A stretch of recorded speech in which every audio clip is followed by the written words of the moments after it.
Buenos días, mi nombre es Maximiliano Schilling, me grabo para el trabajo final del curso. Bueno, mis dos compañeros no pudieron continuar, así que yo voy a estar haciéndolo solo. Y contando que el módulo que yo elegí es el módulo 5, el módulo de coordinación y gestión de la información, ¿sí? Básicamente, para empezar, esto tiene que ver con las comunicaciones en un contexto de alojamiento temporal de desplazados.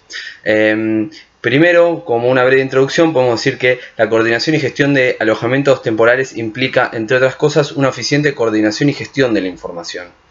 Para lograr estas últimas hay que tener en cuenta distintas etapas del ciclo, ¿no? Lo que tiene que ver con información tenemos primero la recopilación de datos, segundo la entrada y almacenamiento de datos, tercero el análisis de los mismos, cuarta la divulgación de la información y por último el monitoreo y la evaluación. ¿Sí? Y las herramientas con las que se cuenta en un escenario ideal donde contamos con todas ellas, porque a veces algunas contamos con ellas y otras no, son las fichas, los formularios, los inventarios, la tecnología y la base de datos. Estas herramientas son fundamentales para una buena coordinación y gestión de la información en alojamientos temporales, ¿sí?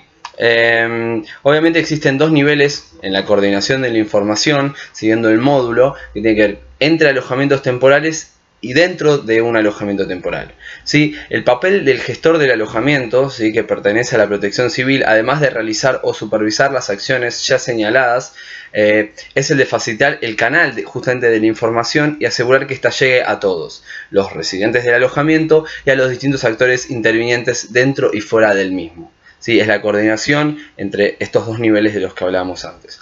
La información recopilada debe ser confiable, relevante y actualizada permanentemente. Es importante que se tenga en cuenta la realidad de la población del albergue, haciéndola participar, esto es fundamental, y que se analicen las vulnerabilidades y se le dé una mirada de género y de seguridad principalmente. Entonces, en primer lugar, hay que verificar que las herramientas o fuentes de la información existen, cuáles ya existen, hacer un inventario de lo que hay y a partir de ahí poder determinar lo que falta e identificar las vulnerabilidades, ¿no? Obviamente no queremos que haya ni un vacío, ni duplicaciones, ni tampoco estar haciendo participar a la gente de la población del albergue con información que ya tienen, porque esto frustra y no ayuda. Para mantener la coordinación del flujo de información dentro del albergue interinstitucional es importante la sistematización de la recolección de datos de la población, ¿sí?, sobre el estado de la situación en los albergues y supervisar que la misma llegue a los actores pertinentes, ¿sí? Obviamente lo que voy a explicar acá es llevar todo lo que fue la coordinación y gestión de la información sobre un caso que hubo en Argentina, que fue en el 2011, que es el caso de La Plata. Fue una tragedia donde murieron muchísimas personas y donde hubo una mala coordinación y gestión de la información, obviamente por deficiencias y también por manipulación de la misma, ¿sí? Estuve comunicándome con varias personas que trabajaron en rescate y tuve, la verdad que mucha información que yo no conocía, por lo cual comienzo.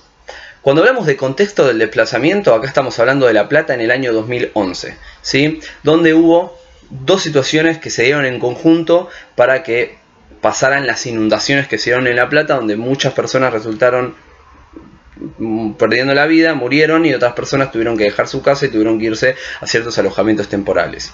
Estamos hablando de La Plata en el año 2011, donde hubo dos situaciones en conjunto, ¿sí?, que fue primero la suba del río Ensenada y segundo un incendio en una refinería de YPF, con lo cual se abrieron las compuertas justamente para que el agua pase, y sumado a la suba del río, ¿sí?, bueno, el nivel del agua se empezó a elevar.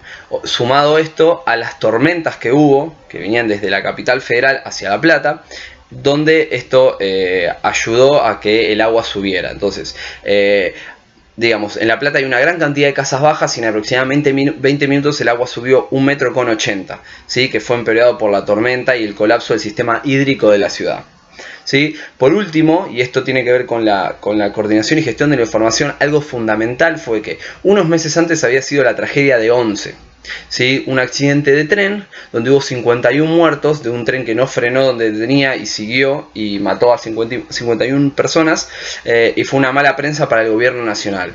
Entonces, cuando pasa estas inundaciones de La Plata, empieza a haber una, digamos, política, una batalla política, un enfrentamiento entre el gobierno provincial y nacional. ¿Sí? Recordemos de esta tragedia de 11 de 51 muertos, a los pocos meses se da esta tragedia en La Plata. ¿Sí?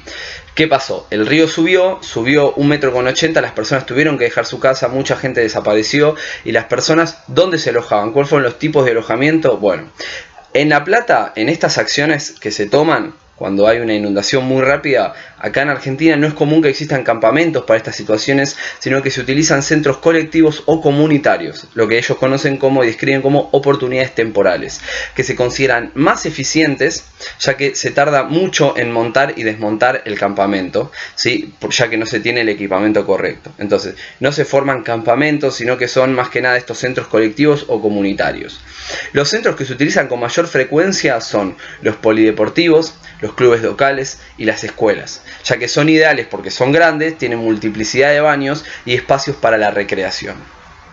Aunque el periodo planeado para el alojamiento es corto, ¿sí? Porque, ejemplo, en casos como las escuelas, se planean desalojarlos una vez pasado el momento crítico para continuar con las clases, ¿sí?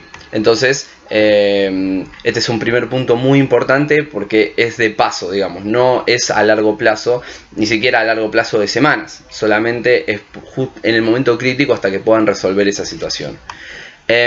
Obviamente los actores claves empiezan desde abajo y llegan hasta el gobierno nacional.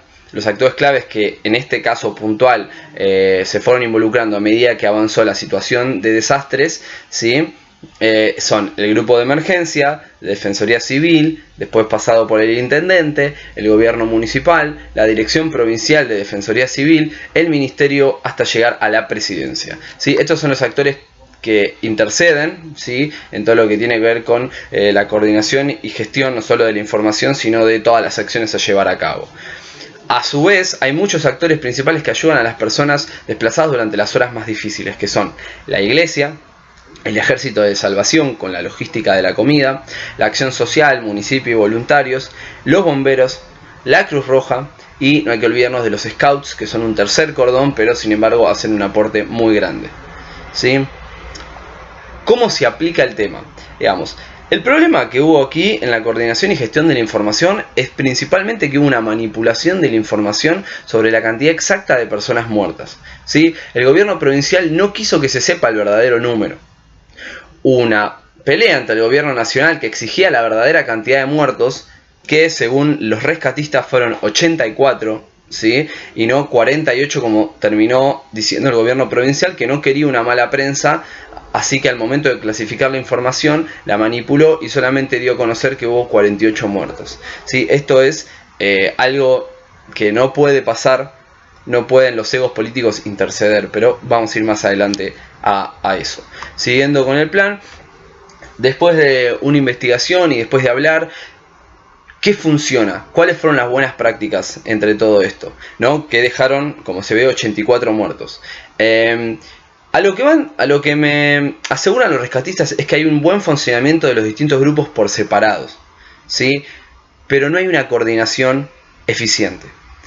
Durante los últimos 5 años, 4 del gobierno anterior, perdón, 1 del gobierno anterior y estos 4 del gobierno actual, ¿sí? Se han empezado a trabajar para poder mejorar la coordinación de las partes, ¿sí? Porque al momento de accionar, se pueden llamar, ¿sí? Llaman y utilizan herramientas y grupos para las distintas tareas, pero no hay una coordinación ya gestuada, articulada, donde esté preestablecido todo lo que hay que hacer, y eso hace que se enlentezca toda la rápida reacción humanitaria y la reacción de rescate que tiene que llevarse a cabo en los momentos críticos. ¿Qué no funciona? Justamente eso. Hasta los últimos 5 años la coordinación entre las partes nunca fueron buenas, ¿sí? No hay acción predeterminada. Por lo tanto se retrasa la ayuda y las resoluciones en los momentos. No se arma el COE, ¿sí? Y por lo tanto no hay un centro donde estén las autoridades máximas y se pueda clasificar la información sin manipularse, ¿sí? ¿Cuáles fueron las recomendaciones que yo recibí, las que creo después de haber leído el módulo? Primero, que se deben quitar los egos políticos para poder manejar la información de una manera más transparente, ¿sí? Además, obviamente se debe tener un mayor equipamiento para este tipo de situaciones. Y no solo tener equipamiento, sino que saber usarlos, ¿sí? Entonces, lo que mi conclusión es que está bien encaminada las acciones que se toman, pero debe haber una capacitación constante entre el gobierno municipal, provincial y nacional. ¿Sí? Así, para cuando vuelva a haber una próxima tragedia, siempre Argentina tiene algunas inundaciones por año, a veces son más frecuentes, a veces son más importantes que otras, se me viene a la cabeza la de Santa Fe, la de La Plata, y obviamente no cuentan con las herramientas para establecer campamentos. De hecho, establecen centros médicos que tardan más de un día en poder hacerse y aprobarse.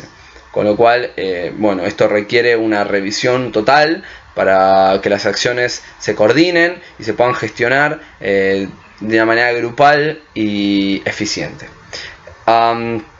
Bueno, espero... Nada, finalizando esto, la verdad que ha sido un placer y me ha quedado muchísimo sobre la coordinación y gestión de la información ya de otra manera y desde otra óptica. Les mando un saludo.